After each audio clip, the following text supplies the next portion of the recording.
The Big Ideas platform is a thought leadership initiative that's been developed by the School of Politics, Policy and Governance, which is an unconventional school that's designed to attract, develop and also produce a new generation of political leaders who will listen and serve the new class of citizens who know their rights. The Big Ideas platform aims to promote dialogue, collaboration and action to address the present challenges faced by African communities. My name's Camry Apollo. Welcome to the Big Ideas Platform podcast. On this episode of the Big Ideas Platform podcast, we'll be speaking with Sian Cuffy Young. She's an award-winning waste management educator, consultant, and social entrepreneur. Sian holds a master's in environmental engineering from the University of the West Indies, as well as a diploma in environmental management. She's the founder and CEO of CL Environmental, which has transformed how waste is seen and how it affects our lives and businesses, while also inspiring others to go into that space. So that's who we'll be speaking to. Welcome, Sian. Thank you so much for joining us. Thank you, Camry. It's such a pleasure to be here. Thank you for having me. Okay, so let's jump right in. Interesting choice of fields, waste management. So just tell us about yourself, Sian. How did your journey into the waste management sector begin? So to answer that question, Camry, I have to take you all the way back to my childhood. So Camry, what's your favorite? If you could take your mind back to your favorite childhood place, where was that? Do you remember? Oh, yes, I do. Yes, I do. So that's a question for you. Yes. So what was that place for you? Mine was horse riding in we had a huge space in our compound, our house, and my father got a horse and got somebody to teach us. So that was my life for like 2 years. So I love horses, and it's a warm place. I can smell the leather of the saddle. I can smell the horse. I can smell the grass, especially petrichor after the rains. I can still smell it. It's a nice warm place for me. Oh, that's fantastic. Can I tell you that I have a bit of a fear of horses as well? So maybe one day when we meet each other, you can, try and help with that fear of horses. Absolutely. Absolutely. But for me, my favorite place is the beach. And being an island girl and a Caribbean girl, the beaches is one of our go-to pastimes. So any child that lives in Trinidad and Tobago. And so one day while I went swimming with my dad, feeling the sun against my skin and the cool waters, I dove into the water and something struck me in my face. And when I opened my eyes, it was a loaded diaper. Ooh. So, yeah. So that experience did two things to me, Camry. That experience, one, my dad promised to never take us back to that beach ever again, which my 11-year-old self was grateful because Daddy actually listened to me and he never took us back there. And the second thing is that I couldn't understand why people would leave my favorite place so dirty, so nasty. Like, how could you come to this beautiful place and leave it that way? But that really sparked something inside of me at that age. And fast forward to 2015 when Sian Environmental was formed. I always knew inherently that I wanted to do something where waste was concerned. I wanted to talk to people about waste and, for them to leave the place clean because plenty of people have to come behind them to enjoy it. And so that really led me to where I am today. My father also taught me, he has been in scouting for many years, and he taught me their conservation law, which is you always leave a place cleaner than you've met it. And so that became a personal credo of mine. And so I now make sure that the place is clean through education, through training, through consultancy work, but that always remains at the core of what I do. So that's how I ended up here.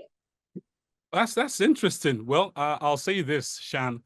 A loaded diaper in the face will do that to anyone. I'm just happy that that negative experience has transformed into something positive, which you are very happy to share with the rest of the world.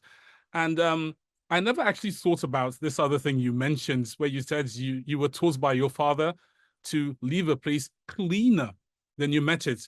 You know, usually many people think, let's leave it as clean as we met it. But, we don't think to go beyond that.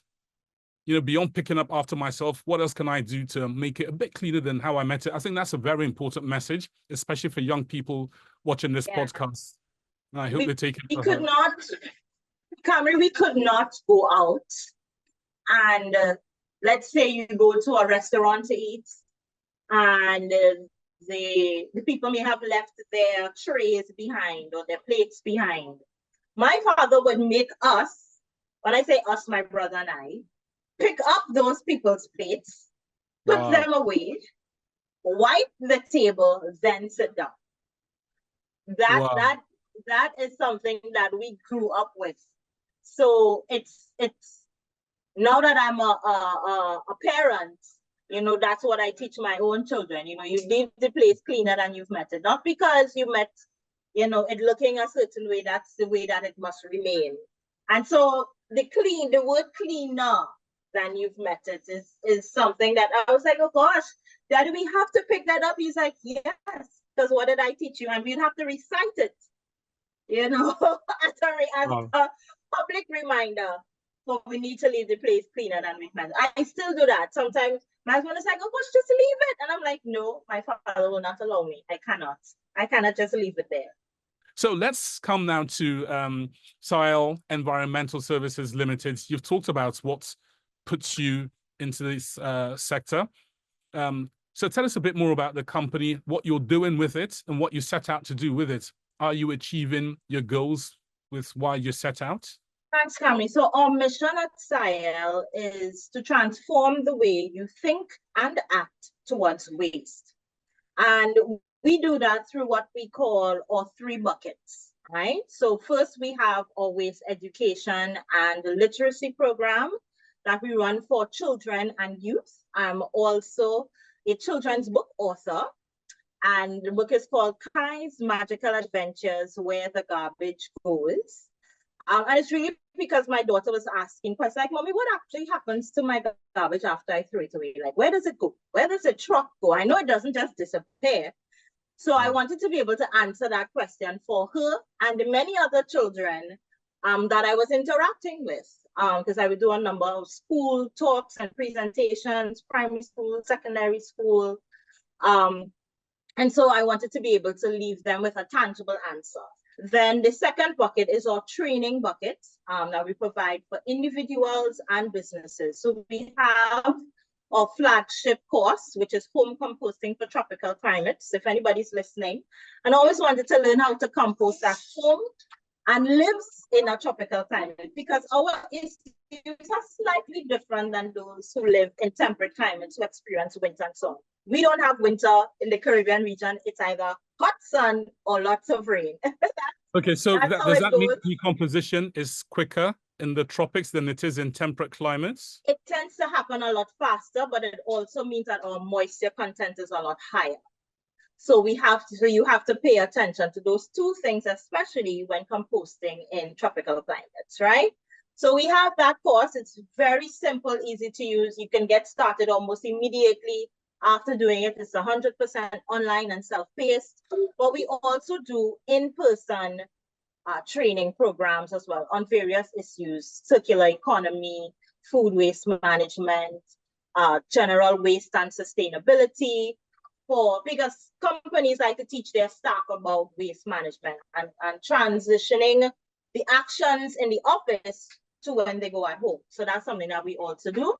And finally, our last bucket is our consultancy bucket, where we provide food waste management strategy for hotels and restaurants, for SMEs in the food and beverage space, and also for individuals who would like to learn how to start managing their food waste at home, which ties back into our home composting class. So that's how we execute our mission, is through those 3 buckets. I also do like speaking engagement, podcast interviews like this one, all about getting people to shift their mindsets around waste. It's no longer something that we just throw away. This is a valuable resource that we can put towards better use. So reimagine how you think about this resource.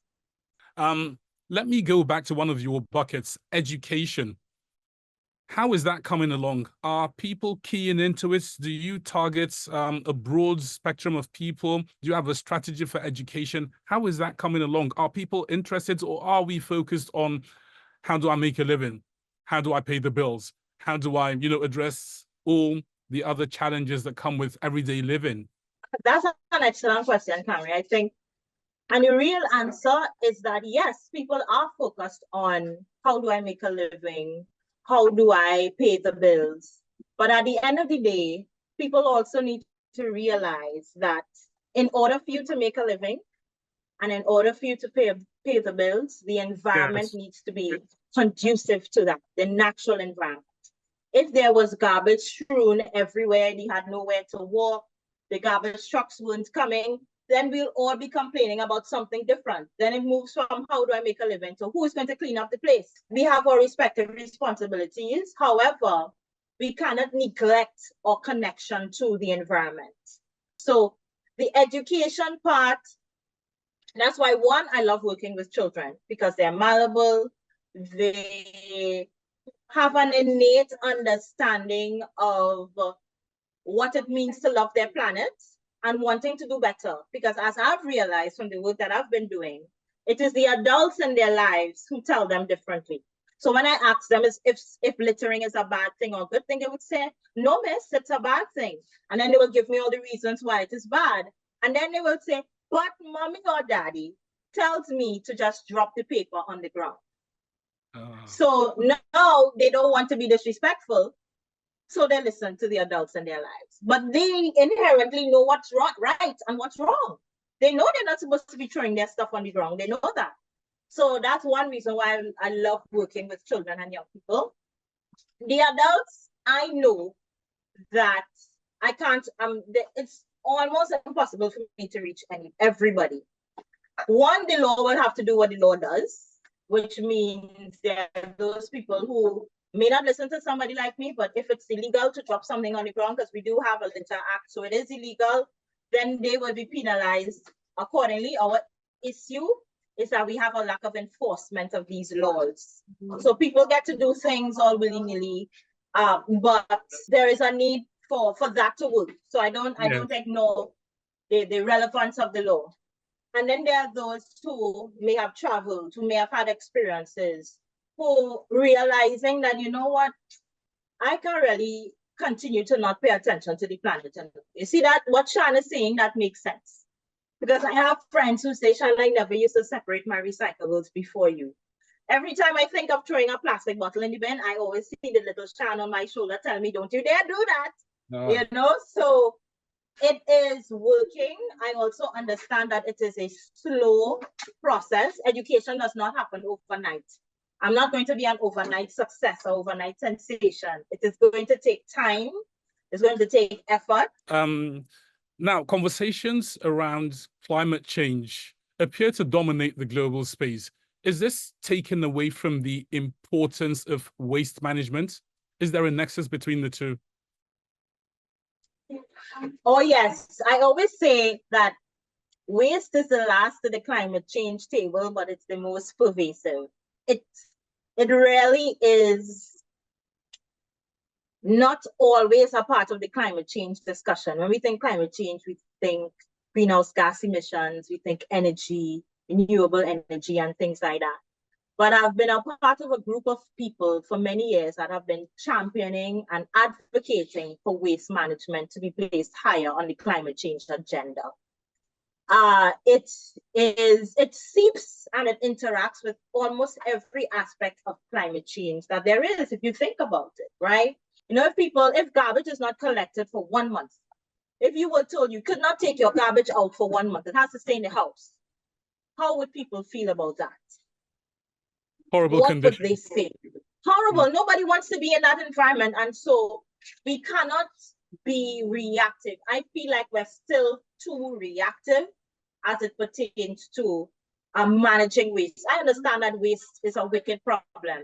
which means it requires a multidisciplinary approach. So not just scientists and engineers, but people in psychology, behavioral psychology, people in social sciences, people in the creative sector. We need everybody to come in to help us solve this issue and solve waste management, and also to solve climate change on a whole. We really need to have more of a proactive and a reactive approach. I truly believe that. Okay, right, Sian, we'll break now. And when we come back, we'll ask you to tell us more about your big idea that focuses on transformative waste education, how we can transform our lives, and so on. We'll get into this in just a bit. The Big Ideas platform is a thought leadership initiative that's been developed by the School of Politics, Policy and Governance, which is an unconventional school that's designed to attract, develop and also produce a new generation of political leaders who will listen and serve the new class of citizens who know their rights. The Big Ideas platform aims to promote dialogue, collaboration and action to address the present challenges faced by African communities. You're welcome to the second part of my conversation with Sian Cuffy Young, right here on the Big Ideas Platform podcast. Sian is a waste management professional. Her company, CL Environmental, deals with waste management. She's talked to us about some of the challenges of waste management. She also talked about how she got into the very, very important sector of waste management. It's something many of us tend to take for granted. Many of us wake up thinking, well, the trash will get picked up and that'll be the end of that. But there's a lot more that goes into waste management, how we do it, how we interact with it, how it affects our lives. She just touched on all of that. In this part of the conversation, Sian, I'd like you to tell us a bit more about your big idea of waste management. Are there opportunities in this sector? Again, I'm going to look to the bottom line because I'm looking for sustainability. What is the incentive for people to get on board effective waste management? Sian? Thank you, Camry. So to answer the first question first, what is my big idea? So my big idea is that transformative waste education starts from the inside out. What does that mean? That means that in order for us to really change the way we see waste, we must change the way we think about waste. We must change the way we interact with what we call waste. We must change the way we engage with waste as well. And so in order for us to bring about the change, it has to start from the inside. It has to start with our thinking, with our mindsets, and then everything follows. I always say, littering is a decision that is made in the mind first before the action is taken. So once you can change that choice, change the way you think and the action you're about to take, then we would see things look and be different. One of the questions that you asked me, Camry, is about sustainability and financial sustainability.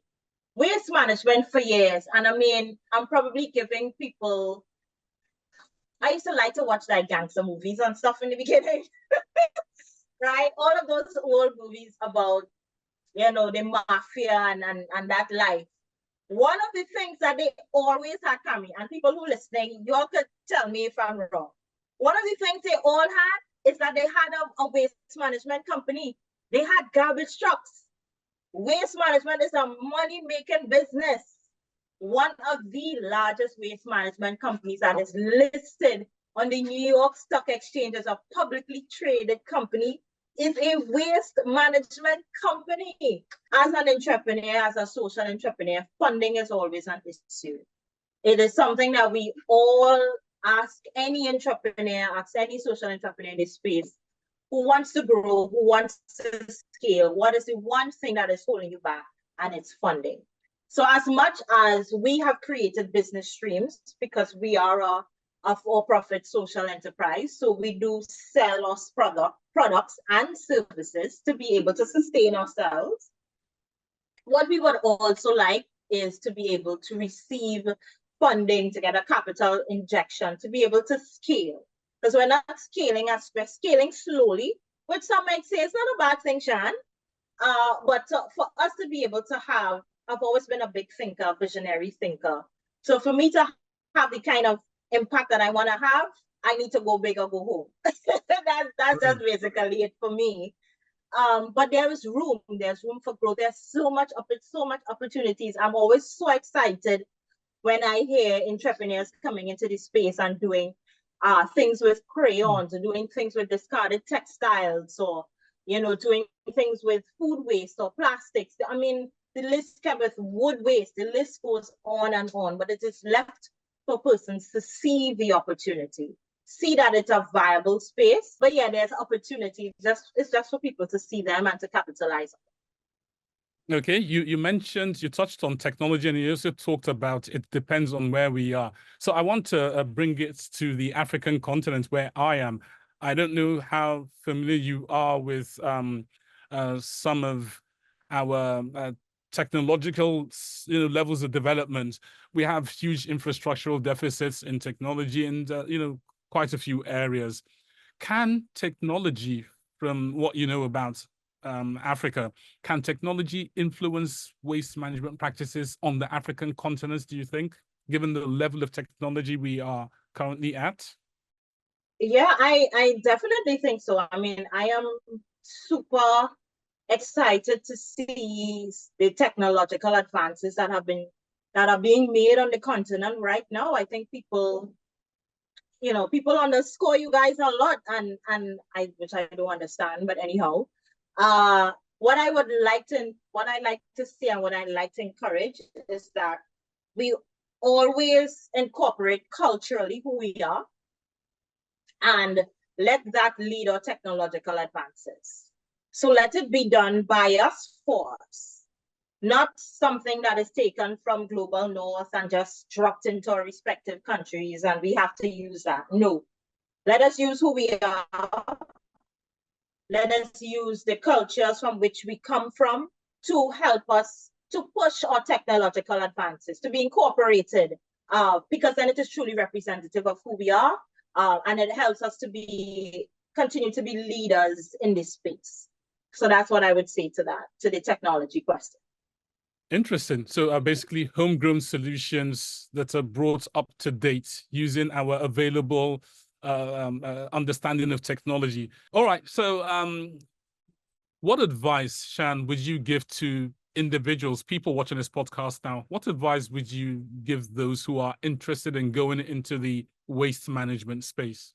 If you're listening to this podcast and you are interested in getting into the waste management space, firstly, I would say to you, good on you. Good job for wanting to enter a space that many shy away from, that many don't want to have anything to do with, just because of the myths that are around it. Waste management is this big nasty thing that nobody wants to touch. I always say we're the child in the naughty corner that stays there, that doesn't come out of the corner, So first thing, I commend you for wanting to come into this space. Two, I also needed to make sure that this is truly the space that you're passionate about, because it is riddled with challenges. And if you forget why doing this work is important for you, you'll give up, you'll quit. So you have to really understand why this work is, and ask yourself, why waste management? Because I had to ask myself that same question. I am trained in multiple areas of environmental work, but I have to ask myself, why waste? And because I also have a personal connection, a personal story with waste management, that's why I am here today. And then the other thing is, so look into your network. And if you're a young person and you're thinking you don't have a network, you do, because you have parents, you have relatives, you have your community, you have the church, you have your youth organizations, you have a network. Start talking about what you're doing in your network, and you would be surprised to see where help comes from. My thoughts apply to anyone, no matter what age they may be, because this is one of my life's mantras, what I always say, and I said this on stage at the Big Ideas platform. It is not always about doing things better, but sometimes we simply need to do better things. So what are the better things that you can do in this space to make it better? Yeah, so those are my, you don't have to pay for that, don't worry, it's free. Honestly, those are profound words. And by way of closing, I'll ask you to speak directly now to, for example, policymakers, people who are in charge of, coming up with policies that guard and regulate our lives. If you were to speak to them now, what would you tell them? You have to ensure that when you create policies, that they take culture into consideration, they take who we are as people into consideration, and there are policies that work. I am not for creating a policy that is meant to sit on a desk that does not become law.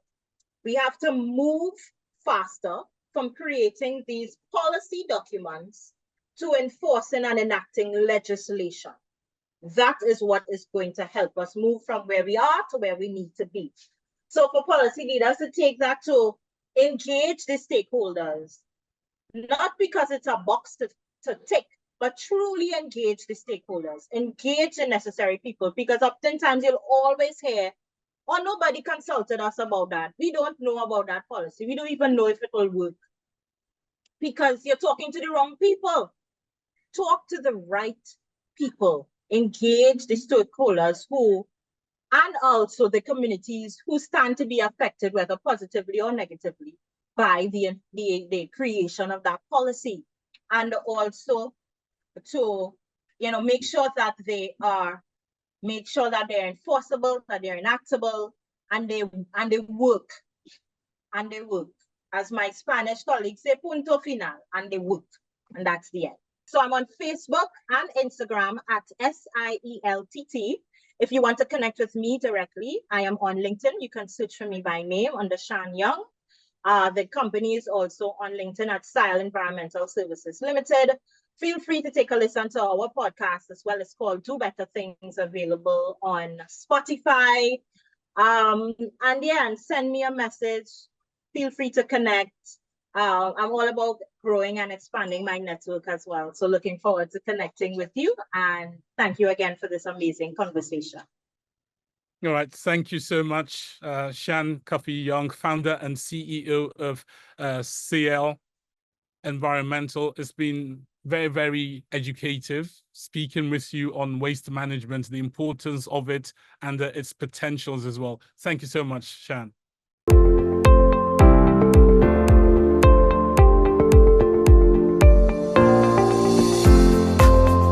The Big Ideas platform is a thought leadership initiative that's been developed by the School of Politics, Policy and Governance, which is an unconventional school that's designed to attract, develop and also produce a new generation of political leaders who will listen and serve the new class of citizens who know their rights. The Big Ideas platform aims to promote dialogue, collaboration and action to address the present challenges faced by African communities.